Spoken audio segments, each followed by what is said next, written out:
You want to know what it's like to live in Pinole, California? Well, that's what I'm going to talk about today. So let's get to it.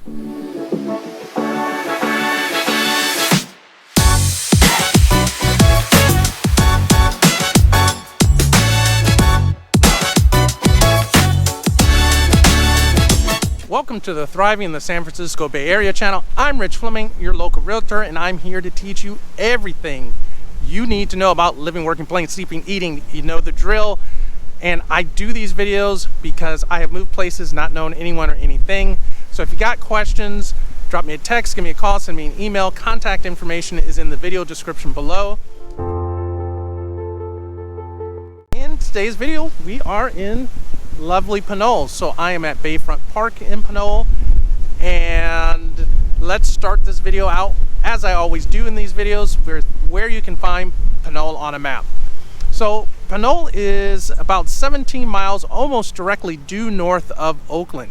So if you get on the 80 freeway, it's called 80 East, even though in this area the freeway goes north, but it's Highway 80 East. You just stay on Highway 80 East until you get to Pinole. You're there, 17 miles. So Pinole was or is a town that was incorporated in 1903. It has a population of about 19,000 people spread out over about 5 square miles. So that gives it a population density of about 3,700 people per square mile. Pinole is a town that really grew up on the railroads in the late 19th century, early 20th century, and was also kind of like a satellite city to Hercules when it had, I forget what it was called, the Hercules Dynamite Company, or basically it made dynamite. It was a big employer here in the late 19th century, early 20th century. So let's talk employment and commerce here in Pinole. So starting with employment, your employment opportunities in Pinole are going to be very limited. There really are no substantial businesses in Pinole. Kaiser does have a medical office here for like regular doctor's appointments, things like that. It's not a full hospital.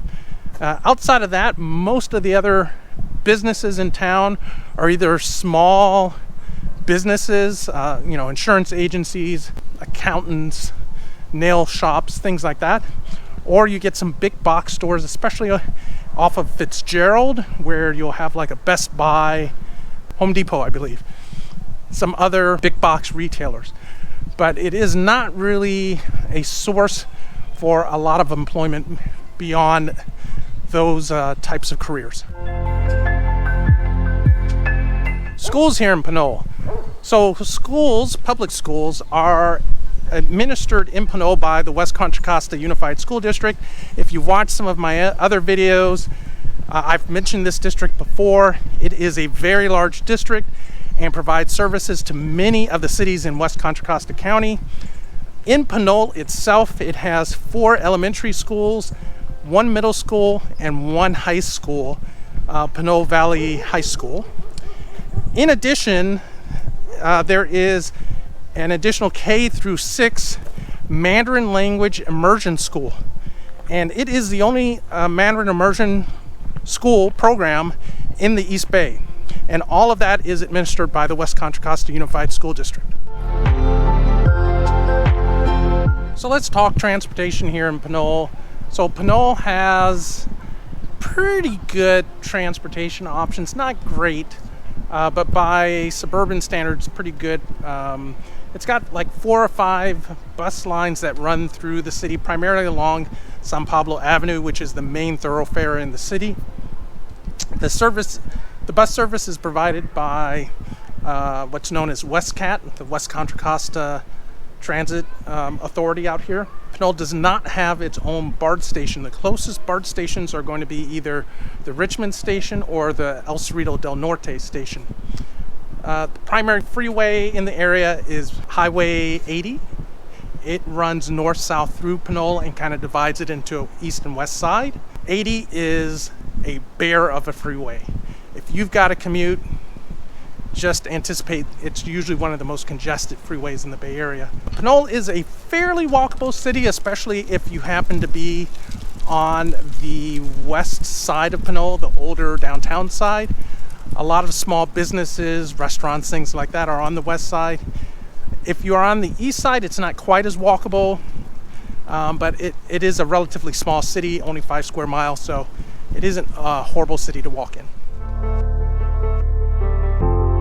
Housing here in Pinole. So according to the website redfin.com, the median home sales price in Pinole in July of 2023 was $684,000, and that's down about 13% from this time last year. The average number of days a home will stay on the market before it's sold is 11 days, and that's a decrease of about 4 days from last year. About half the homes sell for the listing price or above, and that is a dramatic decrease from last year. Last year this time, about 90% of homes in Pinole were selling for more than the list price. The styles of housing you get here in Pinole, it's very much a bedroom community. You do have, especially near San Pablo Avenue, more on the west side of the city, you have apartments, some condos, townhomes. You'll get some older homes with more unique character to them. But by far the most common style of home here in Pinole is really what I'll describe as the 1960s, 1970s, 1980s suburban ranch style home. 3 bedrooms, 2 bathrooms. You'll get some 3 bedroom, 1 bathrooms and some 4 bedroom, 2-story homes. But it is really, most of the homes were built within about 10, 20 years of each other. They very much have a similar character, a similar look to each other. If you don't like the bedroom community feel, Pinole may not be for you, but it is very nice. One of the other great things about homes in Pinole is it's very common to be able to get views like that. The city is fairly hilly, so it is not uncommon to be able to just look out on a valley behind you. Pinole is a very safe community.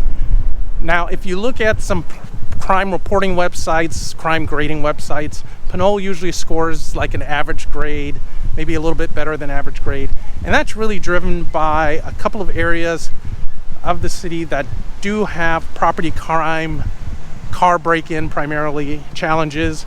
2 of those areas would be what I call the big box shopping area. It's a huge strip mall area basically off of Fitzgerald, and some of the areas that run along San Pablo Avenue and Highway 80. The other parts of the city are extremely safe, very low violent crime rates. It's a really good place to live. So let's wrap this up with the pros and cons of being in Pinole. Pinole is the pros. Let's start with the pros. So the pros of being in Pinole definitely has that small town feel, very safe community. If you're looking for that, Pinole is going to be great for that. It's also got its own little character. There's not a ton to do here, but it definitely has its own character. The other pro is the housing prices. So by Bay Area standards, Pinole is very affordable. It's a great place to get into the Bay Area housing market. A third pro is by suburban Bay Area standards, it's got pretty good access to transit through the West Contra Costa Transit system. Not too far from BART. The buses will take you to BART. And the town is fairly walkable. Not super walkable, but very few suburbs in the Bay Area are.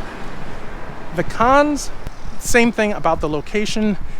The only real freeway access you have here is Highway 80, and driving on Highway 80 is punishing at times. It is probably one of the most congested freeways in the Bay Area, so you just have to account for that as you make trip plans. The other con is if you're looking for a wide diversity of housing styles, types, not really going to find it so much in Pinole. It's a lot of suburban 1960s, 70s style housing. Very nice, but if you're looking for what I'll describe as a little bit more character, it's probably not going to be for you. So a nearby city to Pinole, probably less than a quarter mile from where I'm standing right now, is the city of Hercules, and of course, I've done a video on it, so I'll put a link to that video right here or up here. I always forget where it appears on the screen. If you've got any questions about Pinole or any of the other Bay Area cities, you know what to do. Drop me a text, give me a call, send me an email. Contact information is in the video description below. And if you enjoyed the video, give it a thumbs up so YouTube knows it to show it to other people with interests similar to yourself. Hit that subscribe button, hit the bell notification, and I will catch you in the next video.